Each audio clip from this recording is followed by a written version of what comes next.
Very good evening friends Gupta ji की पाठशाला YouTube channel में आप सभी का स्वागत है। फ्रेंड्स, आज डेली न्यूज़ एनालिसिस के तहत हम लोग एकमात्र टॉपिक्स को देखेंगे।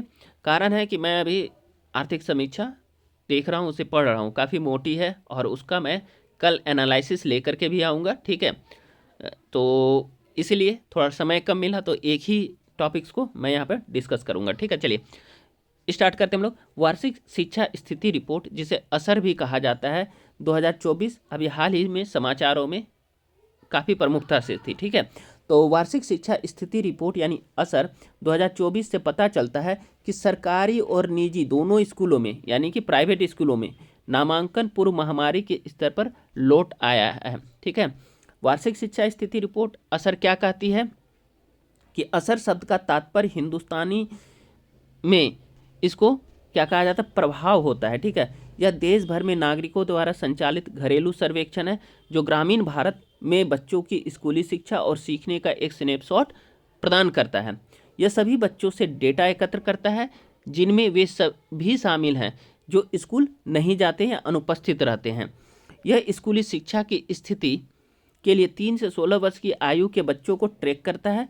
5 से 16 वर्ष की आयु के बच्चों की बुनियादी पढ़ने और अंकगणितीय क्षमताओं का परीक्षण किया जाता है। इस सर्वेक्षण का समन्वय असर केंद्र द्वारा किया जाता है और प्रथम नेटवर्क द्वारा सुविधा प्रदान की जाती है। यानी दो इसमें इस सर्वेक्षण में दो संस्थाएं शामिल है, एक असर केंद्र और दूसरा प्रथम नेटवर्क। ठीक है, पहला असर सर्वेक्षण 2005 में आयोजित किया गया था और इसे 10 वर्षों 2005 से 2014 के लिए वार्षिक दोहराया गया था। ठीक है, अब 2016 के बाद से ये वैकल्पिक वर्ष मॉडल में स्थानांतरित कर दिया गया। अब देखिए बेसिक असर सर्वेक्षण क्या है, इस चीज़ को हम लोग देखेंगे। बेसिक असर सर्वेक्षण बच्चों में बुनियादी सीखने का आकलन करने के लिए प्रत्येक दूसरे वर्ष आयोजित किया जाता है। अंतराल वर्ष तो एक पूर्ण सर्वेक्षण के बजाय असर एक अलग शोध लेंस का उपयोग करके विशिष्ट आयु समूहों या बच्चों के सीखने के नए आयामों की खोज करता है।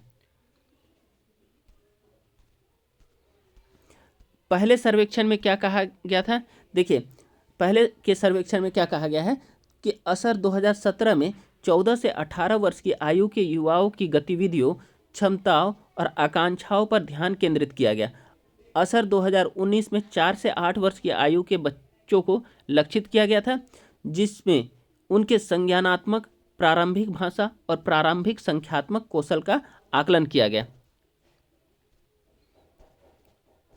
फिर आगे बोल रहा है कि असर 2023 में डिजिटल साक्षरता पर ध्यान केंद्रित करते हुए 14 से 18 आयु वर्ग पर ध्यान केंद्रित किया गया।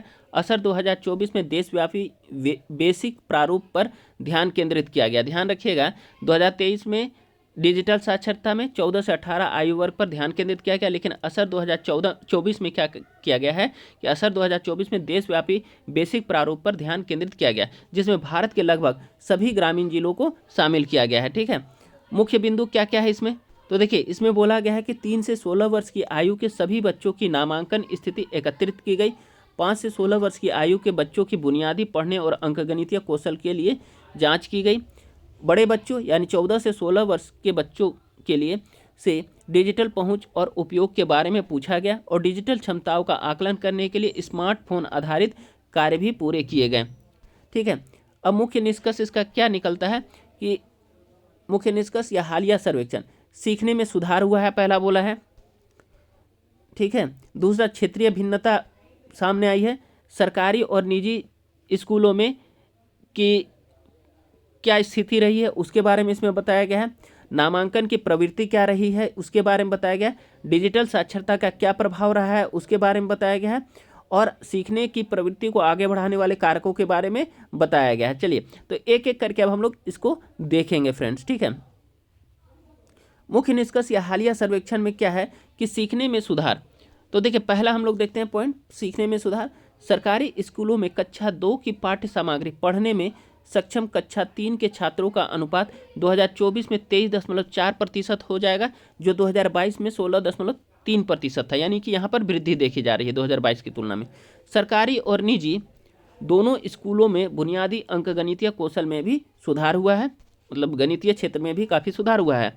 ठीक है, कक्षा 3 के 2/3 छात्र घटाव के सवाल हल नहीं कर पाए और कक्षा 5 के केवल 30.7% छात्र भाग के प्रश्न हल कर पाए।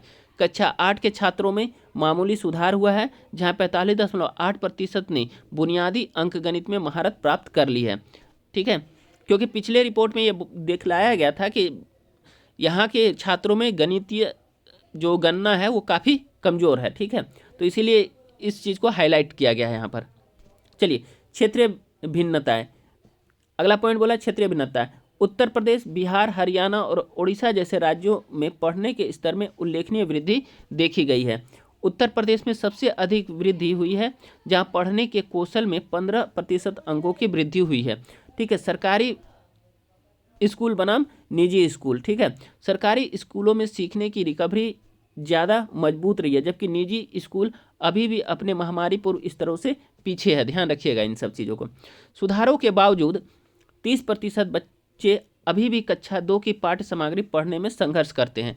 ठीक है, नामांकन प्रवृत्ति, 6 से 14 वर्ष की आयु के बच्चों के लिए स्कूल नामांकन 98.1% है, जो महामारी पूर्व स्तरों के निकट ही है। ठीक है, हालांकि सरकारी स्कूलों के नामांकन जो महामारी के दौरान बढ़ा था, 2022 में 72.9% से 2024 में 66.8% तक गिर गया है। ध्यान दीजिएगा यहाँ पर।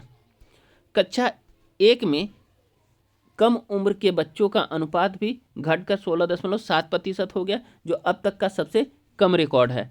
डिजिटल साक्षरता की बात होती है तो देखिए, डिजिटल साक्षरता, ग्रामीण क्षेत्रों में स्मार्टफोन की पहुंच में उल्लेखनीय वृद्धि हुई। 2024 में 84% घरों में स्मार्टफोन थे। ठीक है, अब देखिए, किशोरों में 57% से शैक्षिक उद्देश्यों के लिए स्मार्टफोन का उपयोग करते हैं, लेकिन 76% सोशल मीडिया के लिए उनका उपयोग करते हैं। ठीक है, 57% बोला शैक्षिक उद्देश्यों के लिए स्मार्टफोन का उपयोग करते हैं, लेकिन उनमें से भी 76% जो क्या है कि सोशल मीडिया के लिए उनका उपयोग करते हैं। ठीक है, स्मार्टफोन के उपयोग में लैंगिक अंतर है। लड़कियों की तुलना में अधिक लड़के स्मार्टफोन के उपयोग और स्वामित्व की रिपोर्ट करते हैं। अब सीखने की प्रवृत्ति को बढ़ाने वाले कारक कौन कौन से हैं? रिपोर्ट में बुनियादी साक्षरता में सुधार के लिए राष्ट्रीय शिक्षा नीति यानी NEP 2020 और निपुण भारत मिशन को श्रेय दिया गया है। ठीक है, डिजिटल उपकरण, विशेष रूप से स्मार्टफोन ने महामारी के दौरान और उसके बाद शिक्षा जारी रखने में महत्वपूर्ण भूमिका निभाई है। अब सलाह और निष्कर्ष की बात होती है तो देखिए, सीखने के परिणामों में सुधार स्पष्ट है। साक्षरता और संख्यात्मकता में पर्याप्त अंतर बना हुआ है, विशेषकर सरकारी स्कूलों में। नेशनल एजुकेशन पॉलिसी 2020 और डिजिटल उपकरणों के उपयोग जैसे प्रयास सुधार को आगे बढ़ा रहे हैं, लेकिन शैक्षिक संस्थानों या संसाधनों और डिजिटल कौशल तक असमान पहुंच जैसी चुनौतियां बनी हुई है। स्कूल तत्परता कार्यक्रम और डिजिटल साक्षरता की बढ़ती भूमिका सहायता करें, लेकिन इन अंतरालों को समाप्त करने के लिए और अधिक कार्य करने की आवश्यकता है, ताकि इन गैप को क्या किया जा सके, बांटा जा सके और भारत की जो है 100% साक्षरता दर को प्राप्त किया जा सके, जिससे क्या हो सके, कौशल और शिक्षा की गुणवत्ता में भी वृद्धि हो सके। ठीक है, तो चलिए फ्रेंड्स, आज का टॉपिक्स यहीं समाप्त करते हैं। याद रखिएगा फ्रेंड्स, कल जो है मैंने अपने थंबनेल में भी ये मेंशन किया है कि कल पूरा जो है इकोनॉमिक सर्वे का रिपोर्ट लेकर के आएंगे, उसका विश्लेषण देखिएगा आप लोग। ठीक है, तो ध्यान रखिएगा। चलिए फ्रेंड्स, मेरे चैनल को आप लोग लाइक, सब्सक्राइब, शेयर और कमेंट अवश्य करें। आप लोगों को बहुत बहुत धन्यवाद। Good night.